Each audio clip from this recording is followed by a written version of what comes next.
ذوق لطیف کے پیارے ناظرین، آپ سب کو پھر سے خوش آمدید۔ دوستو، بحیثیت مسلم ہم سب موت کے بعد اٹھائے جانے پر ایمان رکھتے ہیں، اور یہ ہمارے ایمان کا ایک امپورٹنٹ پارٹ ہے جس کے بغیر ہمارا ایمان مکمل نہیں ہوتا۔ ہم جانتے ہیں کہ اللہ تعالی ہمیں اور آپ کو ہماری موت کے بعد پھر سے زندہ فرمائے گا حساب و کتاب کے لیے۔ تو دوستو، آج میں آپ کے سامنے اسی سے متعلق، اسی سے ریلیٹڈ ایک واقعہ رکھنا چاہتا ہوں جس سے سن کر واقعی آپ کے ایمان کو ریفریشمنٹ اور آپ کے بلیف کو اسٹرینتھ ملے گی۔ اور پہلے کی طرح آپ کو بتا دوں کہ یہ اس واقعے کا بیسک سورس بھی قرآن کریم ہے۔ تو وہ واقعہ کیا ہے، آئیے اسے شروع کرتے ہیں۔ دوستو، حضرت ابراہیم علیہ السلام جنہیں اللہ نے اپنے خلیل کا لقب دیا تھا اور جنہیں خلیل اللہ کہا جاتا ہے، وہ ایک دن کسی سمندر کے کنارے سے گزر رہے تھے کہ ان کی نظر سمندر کے کنارے پڑی ہوئی ایک لاش پر پڑی، جس کی حالت ایسی تھی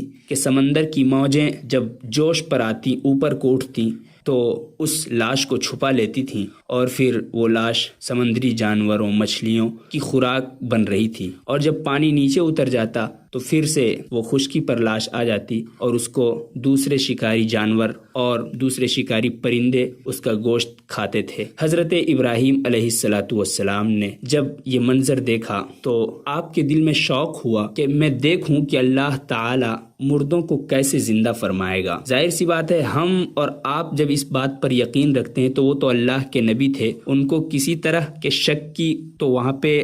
بات ہی نہیں تھی، لیکن انہوں نے شوق ظاہر کیا اللہ کی بارگاہ میں اور اللہ سے عرض کی کہ پروردگارہ، میں دیکھنا چاہتا ہوں کہ تو مردوں کو زندہ کیسے فرمائے گا۔ تو اللہ تبارک و تعالی نے حضرت ابراہیم علیہ السلام کی یہ عرض قبول فرمائی، اور آپ نے کہا، ابراہیم تم 4 پرندوں کو لے لو اور انہیں ذبح کر کے ان سب کا گوشت آپس میں ملا دو، مکس کر دو، اور پھر ان کے سر اپنے پاس رکھ لو اور ان کے گوشت کو تھوڑا تھوڑا کر کے الگ الگ پہاڑوں پہ انہیں رکھ دو، پھر ان سب کو بلاؤ اور پھر میری قدرت کا مشاہدہ کرو، میری قدرت کو دیکھو۔ حضرت ابراہیم علیہ السلام اللہ کے حکم کے مطابق 4 پرندے لیتے ہیں، جن میں ایک مور ہوتا ہے، ایک مرغا ہوتا ہے، اور ایک کوا، اور چوتھا پرندہ جو ہے وہ کبوتر ہوتا ہے۔ حضرت ابراہیم علیہ السلام ان سبھی پرندوں کو ذبح کر کے ان کا سر اپنے پاس رکھ لیتے ہیں اور ان کا گوشت بالکل قیمہ کر کے ایک دوسرے سے ملا دیتے ہیں، اور ملانے کے بعد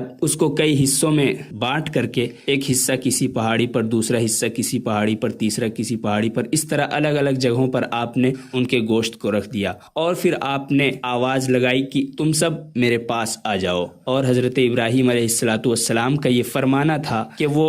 بے جان پرندے جن کا گوشت پتہ نہیں کن کن پہاڑوں میں کس کس طرح سے مکس ہو کر کے رکھا ہوا تھا، اللہ کے حکم سے ان کے گوشت ایک اپنے اپنے گوشتوں سے ملتے ہیں اور جمع ہو کر کے پرندے کی شکل اختیار کر کے اپنے پیروں سے دوڑتے ہوئے وہ حضرت ابراہیم علیہ السلام کی بارگاہ میں آئے۔ وہ سبھی پرندے دوڑتے ہوئے اپنے قدموں سے حضرت ابراہیم علیہ السلام کی بارگاہ میں آتے ہیں اور اپنے اپنے سروں سے جڑ جاتے ہیں، اور پھر اللہ کے حکم سے وہ ہوا میں اڑ جاتے ہیں۔ کتنی عجیب بات ہے اور کتنا عجیب واقعہ ہے، اللہ کی قدرت کا کیسا اظہار ہے۔ حضرت ابراہیم علیہ السلام کی نظروں کے سامنے یہ سارا واقعہ ہوا، اور یہ واقعہ ظاہر سی بات ہے ہمارے اور آپ کے ایمان کو طاقت دینے کے لیے، اس کو مضبوط سے مضبوط تر بنانے کے لیے اللہ تبارک و تعالی نے اس واقعے کو بھی ایک ذریعہ بنایا ہے ہمارے لیے۔ تو یہ ایک خوبصورت واقعہ تھا جو مجھے آپ کے بتانا تھا۔ آپ بتائیں آپ کو یہ واقعہ کیسا لگا؟ پھر ملتے ہیں اگلی ویڈیو میں، تب تک کے لیے خدا حافظ۔